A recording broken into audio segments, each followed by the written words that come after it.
Assalomu alaykum azizlar, qizlarjonlar. Bugun biz sizlar bilan osongina, kam xarajatli tort uchun krem tayyorlaymiz.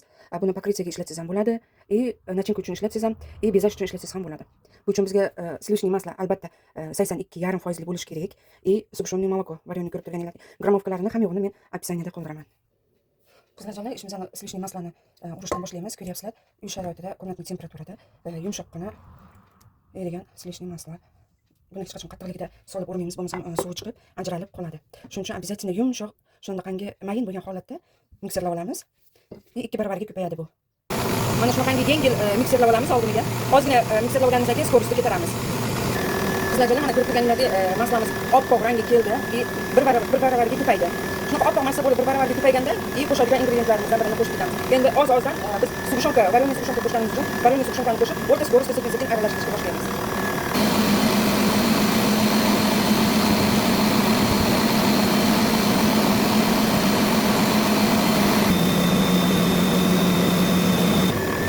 Qizlarjonlar, ko'ryapsizlar, mana kremimiz yana ham ko'payib, juda ham chiroyli massa hosil bo'ldi. Уже 5 minutda уже krem tayyor. Qarasizlar, mana hozir ko'rsataman kremni. Ko'rasizlar. Mana ko'rib turganinglardek. Bu kremdan xohlagan narsalarga ishlatsanglar bo'ladi. Juda ham plotniy, juda ham zo'r krem bo'ladi, ham kam xarajat. Ko'rib turganinglardek juda ham qattiq chiroyli krem. Qizlarjonlar, hozirgi tayyorlagan kremimizdan, maslaning kremdan tortimizni sabrat qilamiz. Ko'rib turganinglardek ozgina gap bilan bo'lib esimdan chiqibdi. Praktika qilish uchun sirupdan ham foydalansanglar bo'ladi, oddiygina sutdan ham foydalansanglar bo'ladi. Men bugun sut bilan praktika qilmoqchiman. Sirup. Chunki tort bilan kremda shirasi o'ziga yetarli bo'ladi. Shuning uchun sut bilan mazasi me'yorida bo'ladi shirasi. Mana praktika ham qildik sizlar. Endi ichiga krem. Hamma xohlagan krem bilan to'ldirsa bo'ladi. Nachinkasiga men oddiygina shokolad qo'ymoqchi bo'ldim. Nachinkaga ham aytib o'tganimdek, hammalar har kim o'zining xohishiga qarab qilsa bo'ladi. Men doim aytib o'taman, men umondaqa bir pishiriqlar bo'yicha biror narsalar bilan professional emasman. Men shunchaki o'zim bolalarim istagan narsalarni pishirib berib o'tiraman. Menda oddiy молочный shokolad.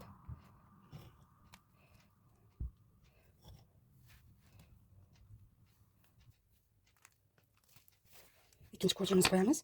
Buni ham praktika qilib shu etapda davom etamiz. Mana qizlar, hammasini qilib oldik. Endi buni ochiq joylariga krem bilan to'ldirib bezatib chiqaramiz. Hozir biz черный покрытие qilyapmiz qizlarjonlar. Qolgan белый покрытие uchun har kim o'zining xohishi bilan qilishi mumkin. Albatta men tortimni yasatganim ham белый покрытияni ham qanaqa qilib qilishni olib ko'rsataman. Hozir buni mana черный покрытияni уже yopib oldik tortimizni bir qator. Endi buni xolodilnikka kami 2-3 soatga qo'yib qo'yamiz, чтобы tort o'zining formasini yo'qotmasligi uchun.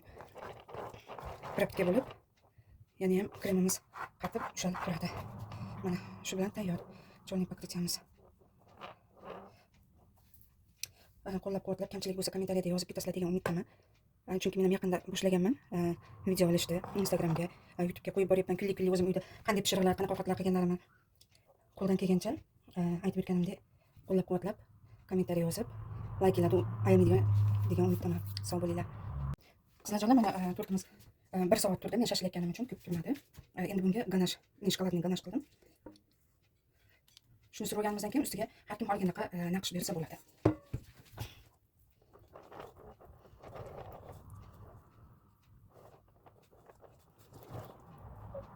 Ganajda kami 2 soat qo'yib qo'ysanglar, betonda singari qatib, tortlarga xohlaganaqa оформление bersanglar bo'ladi.